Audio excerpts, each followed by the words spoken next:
been a joy to know Stan for almost as long as the Just Peace Players have been around, which is over 30 years in Massachusetts. Thank you for inviting us back to be with you this morning. This is a church we have visited in the past with a whole different group of players, and we know you and love you, and it's so good to see so many justice seekers and friends here today. Women of the Greatest Generation, this place started about in 2009 when Nancy and I were having lunch, and we thought, wow, these women were meeting in the hospital, we're both hospital chaplains, are telling us stories that just amazed us, and stories that are not always recorded and shared. We have 2 volumes of stories now. We're almost finished our 3rd. If you lived through the time of the Second World War and have a story that you'd like to share with us, talk to us. We'll get your number and we'll appear, tape recorders and camera in hand. And today's play tells the true stories of women who lived through the time of the Second World War. We do it as a reader's theater. We're holding onto our scripts because we want to share with you the true words that these women shared with us. Let us begin now and continue in worship with our play. Make sure you have a bulletin because we're going to sing off and on. During the play, familiar verses with new words, familiar songs with new words. Join us now as we share Women of the Greatest Generation, stories of faith, hope, love, and courage. Practically everything was rationed. Stamps were distributed by the government, and you had to have them to get things. We had oleo margarine, which was white like lard, but came with colored pellets that you squeezed into it to make it look more like butter. Yuck. I had to blend the yellow food color into the white stuff just right, and it never tasted like butter. Yuck! I mixed it at work. After all, I was a dietitian. But I wouldn't eat it. Oh, yuck is right.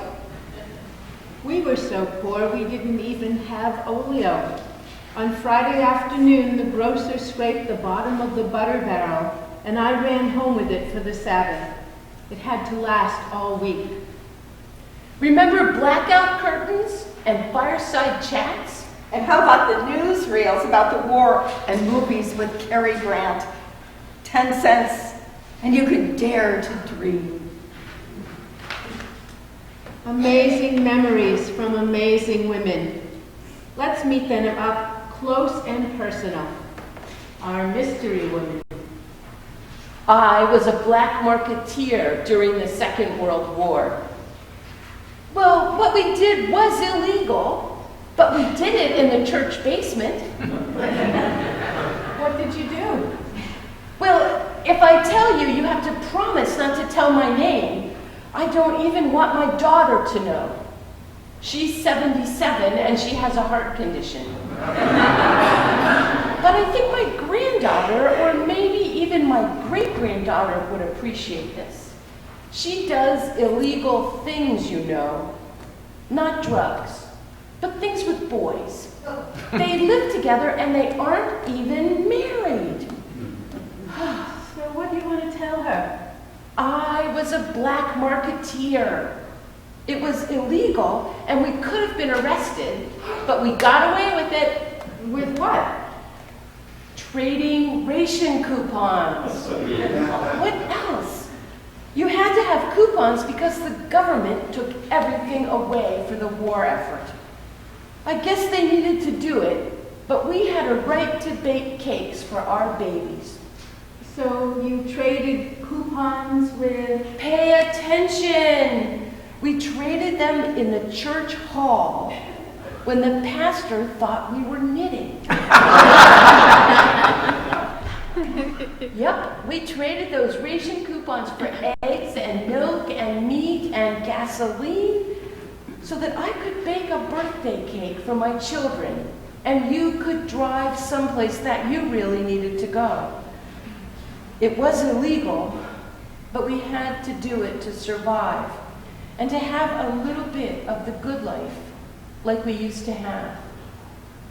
I missed the good life. It was one way we could work together to give our children something special. She refused to have her photo taken, and I promised to identify her by a code name. Call me Madam X. And here is Marguerite Swain from Arlington, Massachusetts. It was June of 1942, and the end of my third year in college, when I walked into the factory of Cleveland Graphite Bronze to take a job as a chemist. As the war was intensifying, they were losing men chemists to the draft, and they thought that just for the summer, they would give a woman a try. I was the first girl Willie Dupree ever had in his lab. He was definitely agitated, especially about a girl from Vassar coming in. He directed my work, and for my further edification, he frequently dished out a favorite lewd tale or a bawdy ditty, plus a few mild practical jokes. I instinctively knew that keeping my temper was the way to go. But I was miffed when Willie's boss wanted me to look feminine. He even supplied a fitted nurse's uniform for me to wear. Changing clothes twice a day was a pain. At labs in college, I covered my street clothes with men's coarse cotton lab coats. Looking feminine was not efficient. It wasted time and clothing resources. Bessie Hughes from Hallowell, Maine. I graduated from college in 1940, just before the war started. When the men were called up, I went to work for an agricultural conservation program. I used a little machine called a planometer to measure aerial photographs of potato and tobacco fields to calculate their yield and the health of the crops. The Department of Agriculture got the report. The government needed to know where crops were thriving or dying so that they could anticipate production for the war. It was vital to the war effort. And you know, I guess I was the first woman in the United States ever to do this. Sally Rogers, Arlington, Massachusetts. I attended the Philadelphia College of Pharmacy. When the president of the college told us about Pearl Harbor, I looked around and I thought, uh-oh, there's the future of all these nice boys. After college, I got a job at what was then the Women's Medical College of Pennsylvania. I helped all the doctors, men and women, with their research. We helped to train a generation of women doctors. One doctor had gotten hold of a little bit of penicillin. That was unusual because early in the war, any penicillin that was developed was given over for military purposes. So part of my job was caring for the rats in the research center's animal colony. I recorded their ID numbers, their weight, sex, and family history. We didn't have designer rats in those days. One summer, to the horror of my family, a professor inveigled me into keeping a rat, colony. We had a garden house in the back of our yard, and I put a cage in it. I brought home 4 good, healthy pairs of rats. I was paid $10 for every healthy rat I brought back in September. Rats you could personally vouch for were necessary because you had to know something about their family histories or gene pool in order to make the research useful. It was good money. Now, who would ever have dreamed that I would raise rats to help my country? May Louise St. Clair from Warren, Michigan. I had no idea how important those rats would be at my hospital. There was a young man just 20 years old where I was the youngest charge nurse in the history of the hospital. He had an inflammation of his heart, endocarditis. His uncle was a doctor, and he knew that someplace on the East Coast they were developing a new drug. We sent them a telegram, and Eli Lilly released just enough of the medicine for him. It was so rare and expensive that nurses weren't allowed to touch it. Interns came in every 4 hours and gave him a shot in the butt. Of course, the nurses were the ones who saved his urine. Every morning, students came over from Northwestern Medical School and took it away. Somehow, they reclaimed the penicillin from it and used it again in the next shot. Rats raised in Pennsylvania helped save a life in Chicago. Emmy Stenberg from Glasgow, Scotland. Oh, we didn't work all the time. We were young women. I loved to dance. In the midst of the blackout, we walked down the middle of the road along the streetcar tracks to the dance hall. That way we wouldn't get lost. It was terribly dangerous, but we didn't worry about the bombers. We were young. Kitty Ogilvie, Miami, Florida. The Breakers Hotel in West Palm Beach was turned into a rehab center. That was during the war, and it was for soldiers who were coming back from North Africa. I danced with the wounded soldiers. The music was wonderful, and I met movie stars, too. Pat Bly from Billerica, Massachusetts. I was studying to be a Navy nurse. Whenever we had time off and a gas coupon, we'd drive to Canopy Lake and dance till we dropped.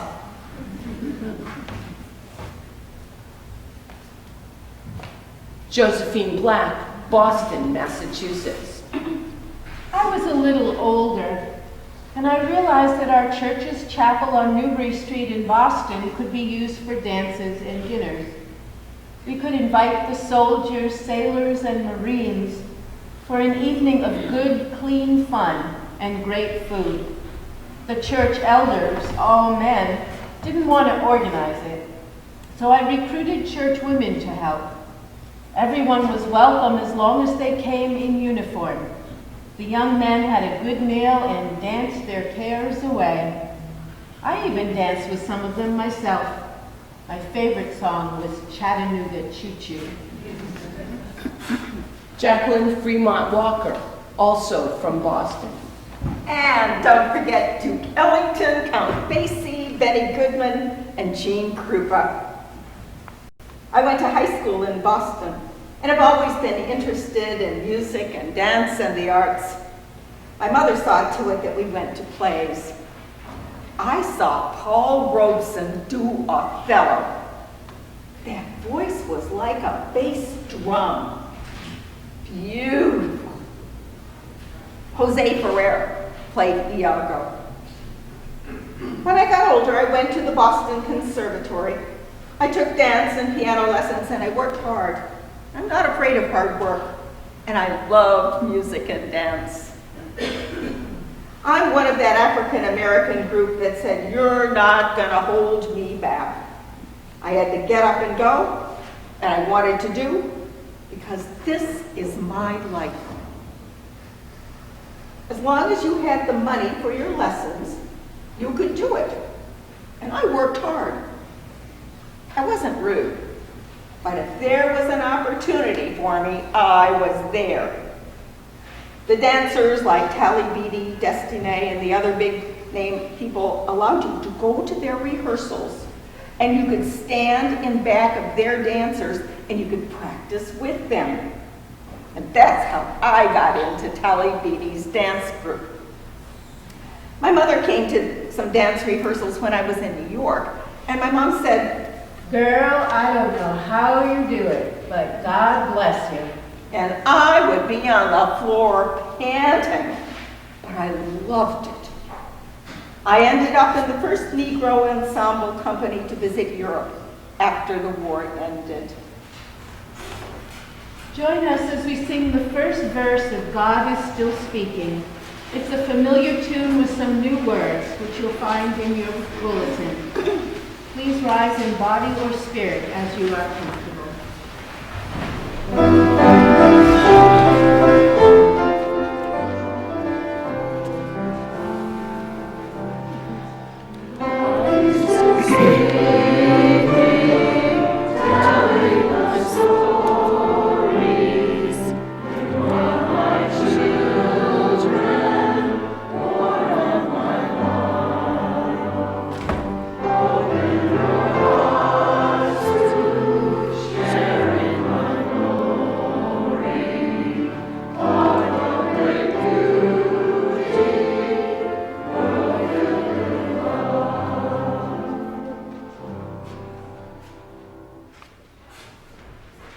Here's Ruth Weber McGarry from Augusta, Maine.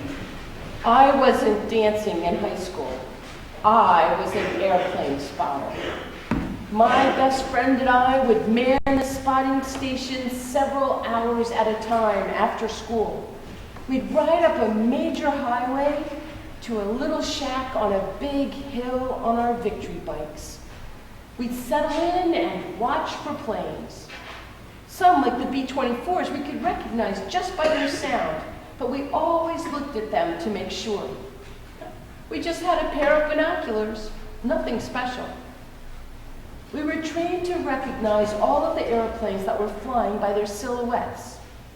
We could identify any plane that flew over Augusta, Maine, and were always on the lookout for zeros.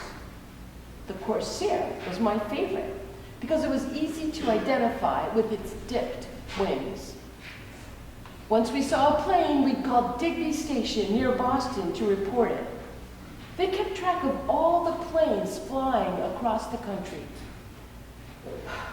How they let two high school girls take on all that responsibility, I don't know. But they did, and we did it, and it worked out. Pat Dotan, also from Augusta, Maine. My father and I were volunteers who watched the waterfront areas on our coastal island in Maine. We heard numerous times that the Nazi submarines would come quietly close and they'd let spies off. We never saw anyone come on shore, but we did see a lot of periscopes. Pat Doughton, also from Augusta, Maine. No, we just heard from Pat. You don't want to hear from her again.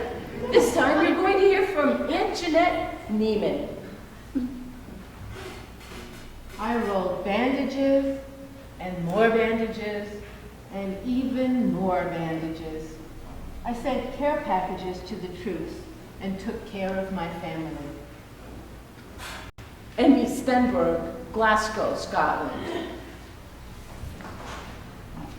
I was 15 years old and sitting in church when war was declared on September 3rd, 1939.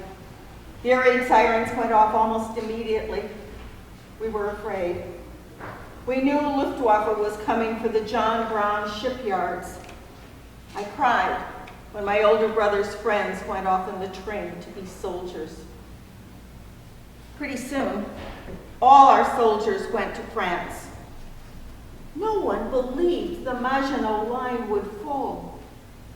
We were shocked when it did. As France crumbled under the German assault, British and Allied troops gathered for a last stand on the beaches of Dunkirk.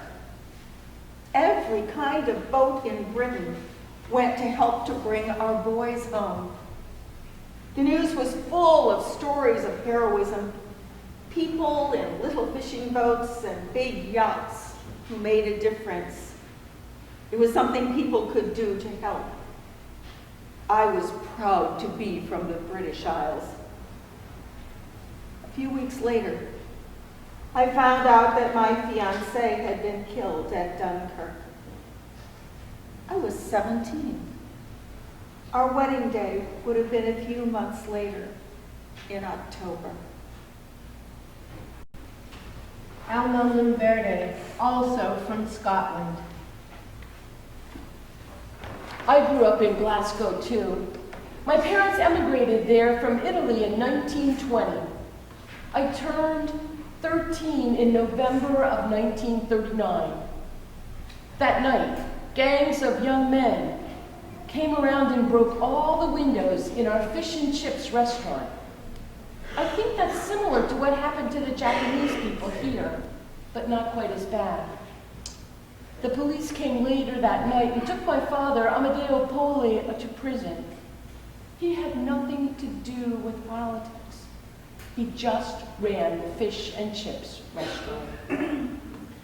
A few hours later, they came back and took my brother Albert away. He was only 17, and he was studying medicine at the University of Glasgow. He wanted to be a doctor. They took most of the Italian men in the city away that night. That left just my mother and me in the house. We didn't know what to think. A few days later, we found out that the men were going to be sent to a prison camp by ship. Would you believe this?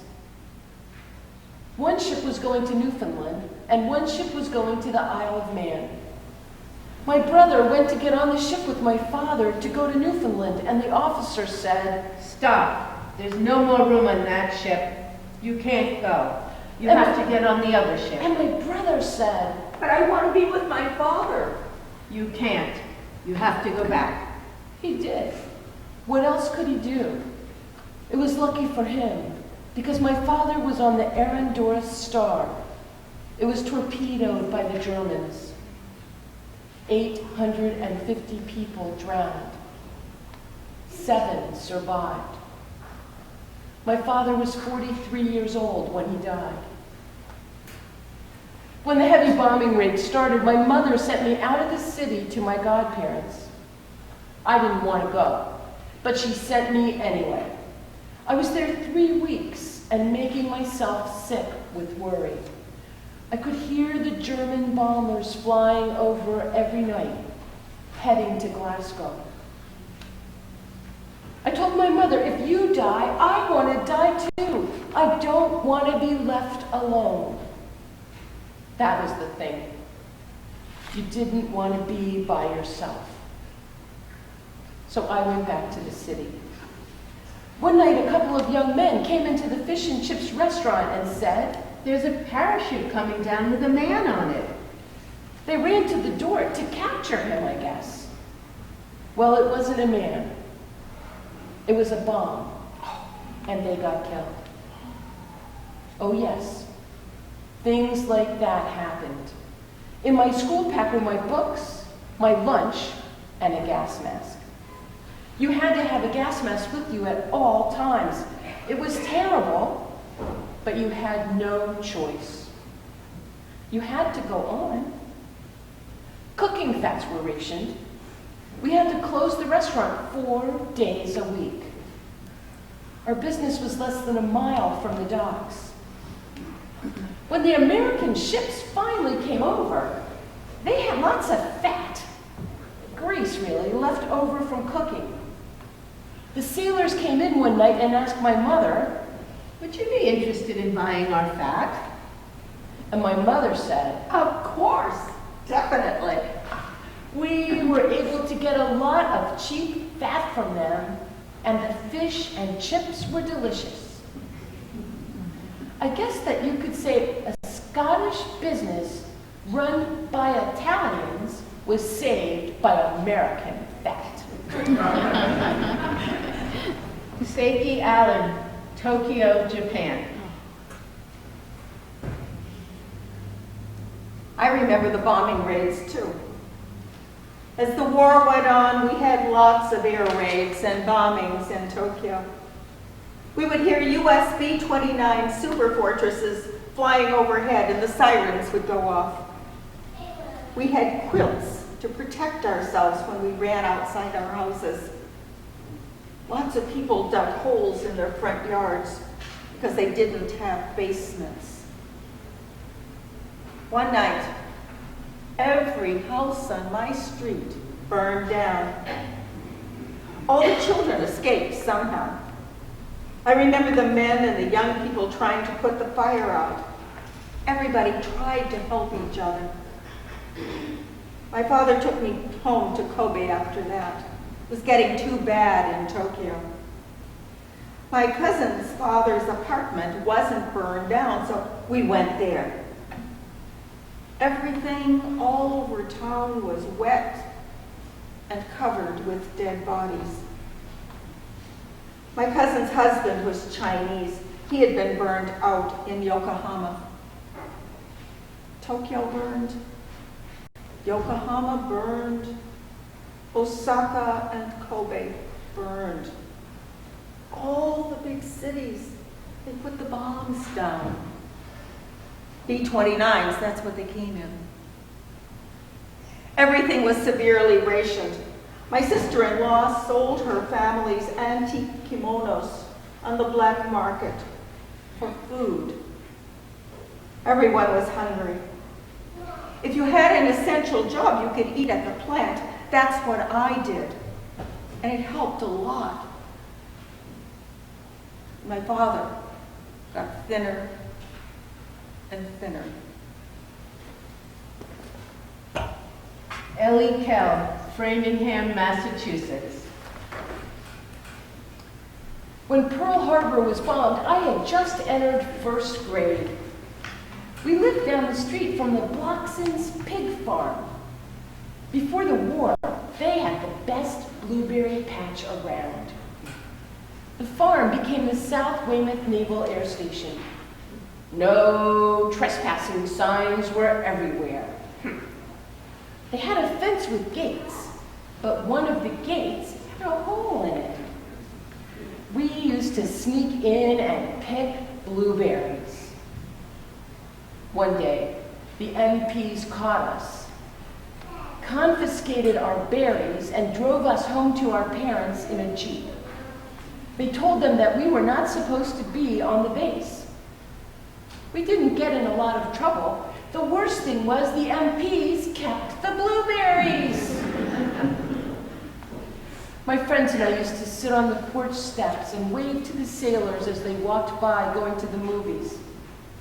Often they would stop in and say they had a sister like us, back in Ohio or Chicago or Iowa or places that we had never really heard of.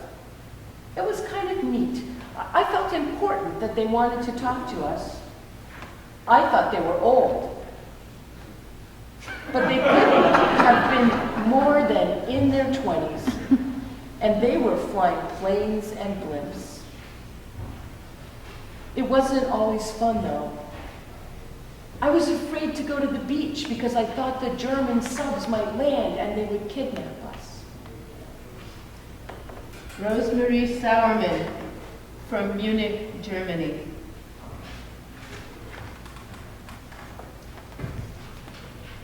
In 1938, I was in the first grade. One night I went to the bathroom and found several people in it. My mother was there, comforting our neighbor from the apartment next door, Mrs. M., a woman about the age of my mother, in her mid-30s. Mrs. M was sitting on the closed toilet seat, completely dissolved in tears. Mom was bathing her two boys, who were a little younger than I. It was a very odd picture at this hour. Mother said, Please go back to bed. I will talk to you in the morning. so I did. And Mom said, Don't mention to anyone what you saw last night. After school in the evening, Dad and I will talk with you. And don't say anything to your little sister, Trouty. that evening, my parents asked me, Do you remember how your teacher always maligned you for not having the right religion?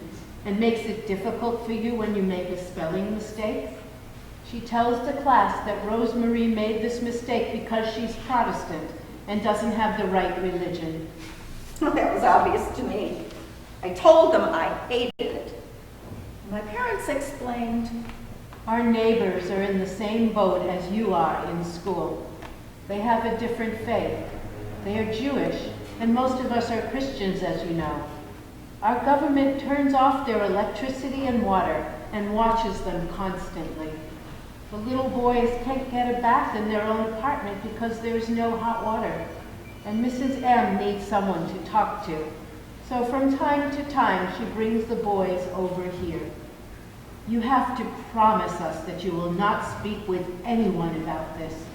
You can't talk to Trouty because she's too young and would not understand. And don't say a word to your teachers. That could be dangerous for our family. one night, Mom tiptoed to the little peephole at our entrance door because she heard boots coming up the stairs. I slept very lightly during all those years because there was always danger, I guess in my mind at least, and it probably was so. I followed her to the peephole. She cautioned me not to breathe. We saw the soldiers were coming up. Unfortunately, they were passing our landing, but we knew they were going up to get Mrs. Yu from the 4th floor. We saw with our own eyes how they coerced her out in the middle of the night in her nightgown. They dragged her down the stairs and threw her in a cart. The cart pulled away from the curb. Mom and I dissolved in tears. It was truly horrific to see this happen to a human being, to somebody we knew. It was awful. She was taken to a concentration camp.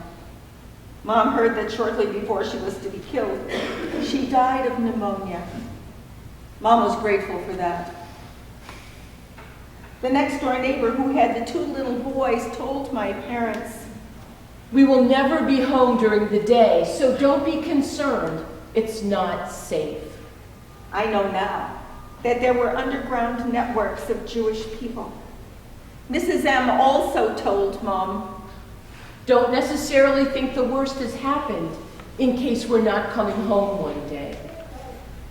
one day they were not back. My parents said we need not assume that they were picked up. It might be that they were able to get out. My mother never wanted to find out what happened because she didn't want to hear bad news. She wanted to hang on to the hope that they made it. After the war, my parents found out quite by accident that one son had been spotted in England and another one in Cairo, Egypt. Join us now as we sing the second verse of God is Still Speaking, which is in your bulletin. You may stay seated or stand, and at the end of this song, we're going to turn the service back to stand.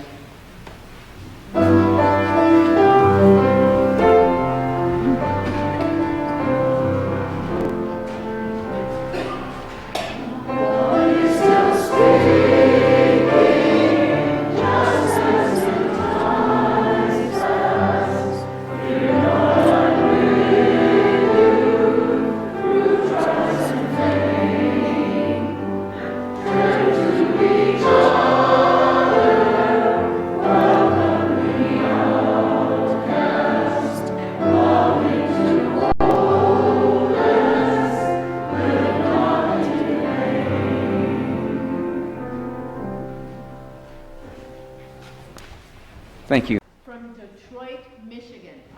My husband, Terry, was a psychiatrist in the medical corps. He was fortunate that he didn't have to go to the front. He went to a lot of places for training and ended up working in a psychiatric hospital on Long Island, New York, where they brought all the soldiers that had PTSD.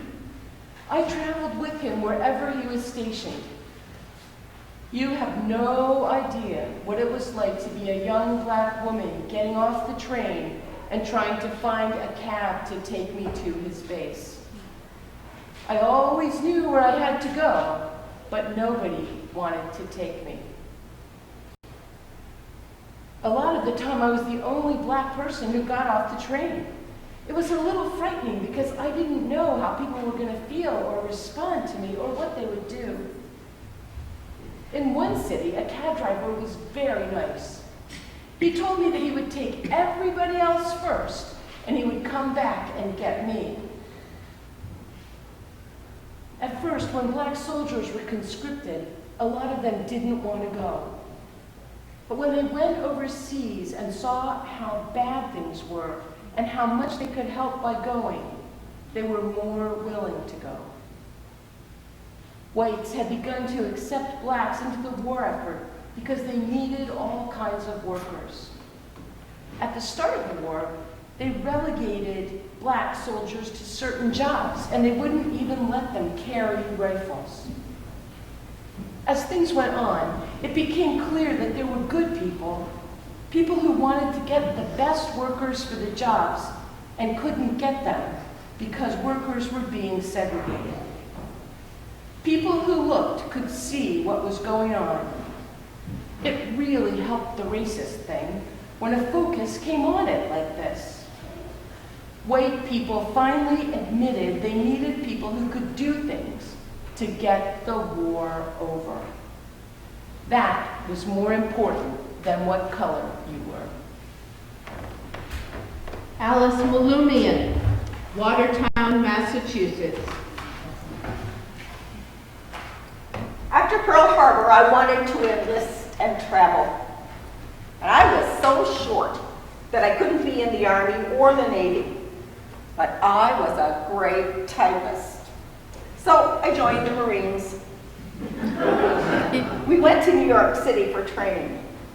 Now, all the waves and the Marine girls lived in commandeered apartments near Hunter College. We would get into platoons in front of our apartment building, and we would 2, 3, 4, down to the school a couple of times a day. The tall girls had the long legs, and so they would set the pace. And the short girls, like me, were in the end, because we had little legs.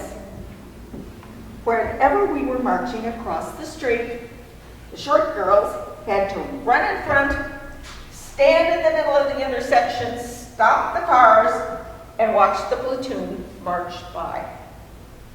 Then we would join in at the end, and we would march away.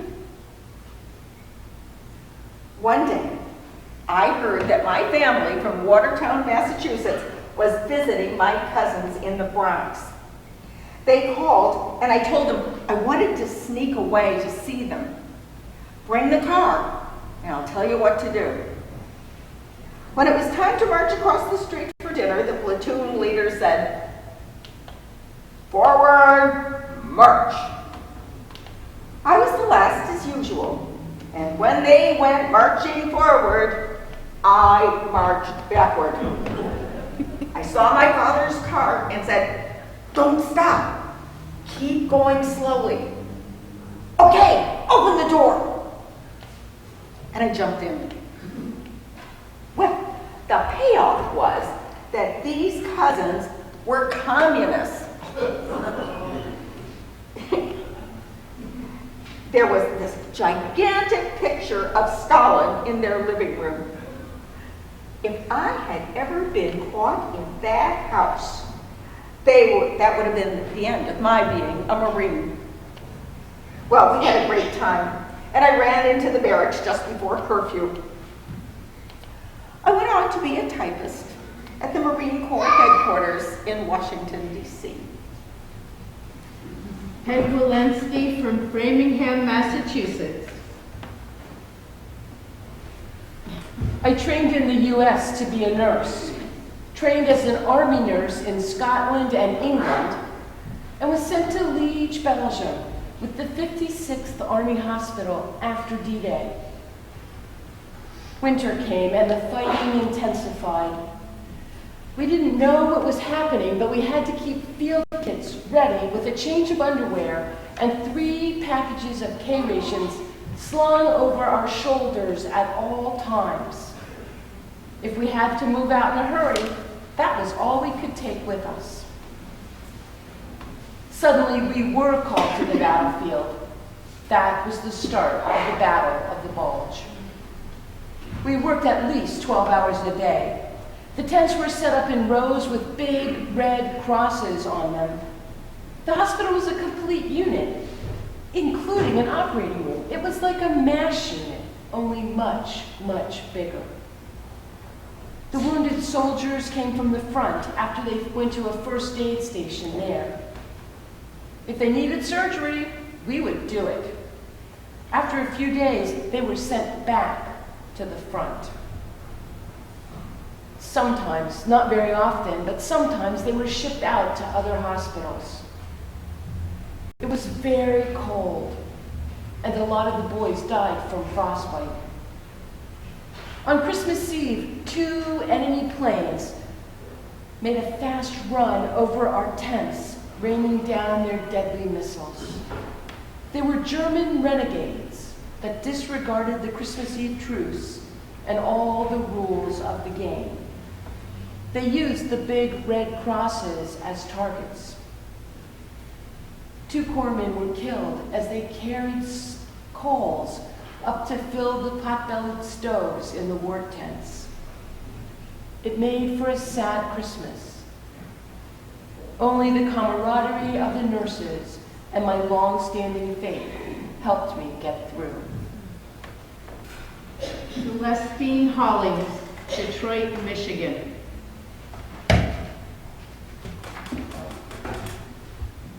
I tried to go to nursing school near my home in Jackson, Michigan, but they wouldn't accept any African American women. There wasn't a single hospital in that state that would take us. I finally went to Tennessee and attended Fisk University for 2 years and then to Meharry for 3. When I graduated, I had a BS and my RN. I joined the Cadet Nursing Corps, and the $30 a month helped me a lot. 2 of my classmates from high school were Tuskegee Airmen. Now that impressed the other nurses when I saw them on furlough in Nashville. I'm proud to say that I was in WIMSA, Women in Military Service to America. I'm a veteran, but I never served overseas. Marion Harper, also from Detroit, Michigan. My brothers, Harold and Fred, were going part-time to community college in Detroit. Our family had no money, and young blacks had a hard time getting scholarships and jobs. Just when they finally got jobs washing dishes, they were called into the service. Both served 3 years in the medical corps. The good thing they had back then was the GI Bill. GIs were able to go to school after they were discharged. My brothers had a chance to get a higher education. This was life-changing for a whole generation of families who were poor. Rosemary Sauerman, Munich, Germany. As someone raised in a deeply faith-oriented family, one of the hardest things for people like my parents to comprehend was that 8 attempts on Hitler's life did not succeed. This was incredible, especially the last attempt on July 20th, 1944. That was when the best of the brightest, many who were Protestant clergy people, had methodically planned for 2 years to take this man out. They did this as Christians, and it failed too. Hitler, who spoke only of providence and nothing else, turned these failed attempts to his advantage and said, "See, providence is on my side." Churches were driven underground. I grew up going to a small, group-oriented church. We went to Sunday school on Saturday, and it was literally underground. It was not a location we talked about. When I was confirmed, I received a cross made from a tin can, because that's what we had. The Reverend Margaret Crockett, Concord, Massachusetts. My husband and I were very much in love. When he was on a ship in the Pacific, we wrote every day. Jim and I read the Bible. Every day, a new chapter. We connected through reading the same passages at the same time, or approximately the same time, because he was on the other side of the timeline. Our faith helped both of us. Grace Blumberg, Audubon, Pennsylvania. At the time of the war, there was a lot of anti-Semitism all over the world. My children can't believe it today, but Jewish people were not allowed to go into a lot of hotels right here in the United States. There were quotas on college admissions and certain professions. Only so many Jewish students allowed. There were also areas where Jews couldn't live and where you couldn't join country clubs. Now, I'm proud to say that I belong to a synagogue. We don't have to hide our faith anymore. Please join us as we sing the final verse of God is Still Speaking, also in your bulletin. You may rise or sit as you are comfortable.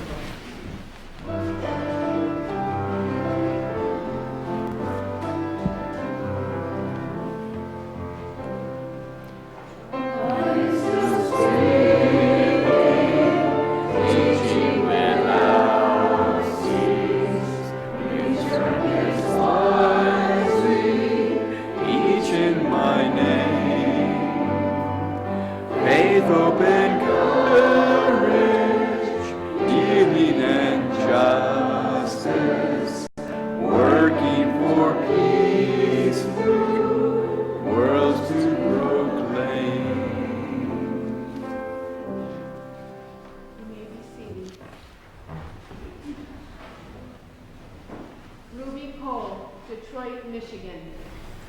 We were all out in the streets in Detroit yelling and screaming when the war ended, and they were dropping toilet paper all over. Back then you couldn't buy toilet paper because it was rationed, so that was a really big deal. Seiki Allen, Japan. Everything was gone. My church was gone. My home was gone. It was a very, very sad time. On August 6th and 1945, the U.S. dropped the atomic bombs on Hiroshima and Nagasaki. On August 15th, they stopped the war. Marie Lundgren, Washington, D.C. We went to church, pulled the rope, and rang the bell. The minister wasn't there, so we did it ourselves. Ilona Konkwali, from Hungary. My husband was an officer in the Hungarian version of the Wehrmacht. His unit was sent to defend Germany from the Russians. Wives and families were sent to Germany after them. Conditions were horrible. We starved because the Americans had bombed Germany to dust. We only had enough food after the British took over. The end of the war meant food. Rosemary Sauerman, Germany. On May 8th, 1945, I was 12. My parents told me the war was over. I told them, I don't know what that feels like. I don't know what that means. I had known nothing else since I was 6. Dorothy Burke, Maine. I stayed after school for a softball game. When we heard the news, we screamed, threw our arms in the air, and ran home laughing. Emmy Stenberg, Scotland. I crossed the Atlantic with 500 other war brides on the USS Jarrett M. Huddleston and landed in New York on May 3rd, 1946. It was like a movie going down the gangplank. And Lenny and I were kissing so much in that cab we almost missed seeing the Empire State Building. At the end of their interviews, the women were asked, when you reflect back on your experiences during the war, what would you like to pass on to young people today? Guard your democracy. Very quickly in the German case, we learned that even within months it can be lost. Nobody should feel that it could not happen in their own country. It can. Be exploratory. Don't sit back and let the world go by. Pursue your dreams as long as they are good dreams. Eat your fruits and vegetables and have a banana. And when you get home from work, have a glass of red wine. Perseverance is something I tell people to have, and patience. Be polite, don't be arrogant, but move forward. If you need money, get a job. Don't be afraid to work hard to get your dreams. Read history. Know what went on before. Wars and violence have been going on forever, and there is still fighting. When the Russians went into Afghanistan, they went broke. They were there for 10 years, and we're still there. People need to learn from history so they don't keep making the same mistakes. The best thing we can do is show our children that there is love in the world. There are no bad prayers, and prayers to St. Anthony are the best. Get to know the people in your neighborhood. Don't keep people apart. No one should be saying there are those that can do this and those that can do that. We can all do things if we have a chance. When my husband was in the Pacific, I believed that war was wrong. I still think that today. We have to find ways of loving, respecting, and building bridges of friendship across chasms that separate us. Then we won't have to go to war again. May these stories of faith, hope, love, and courage inspire us to work for peace. Join us as we sing Let There Be Peace on Earth, which you'll find in your book.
Let peace be on earth. May God be in your hearts, and may the mission and joy and love and hope in Jesus Christ that lifts up countless people all through the ages, makes them strong, gives them strength, gives them wisdom, gives them words that change the world and change lives, be with you.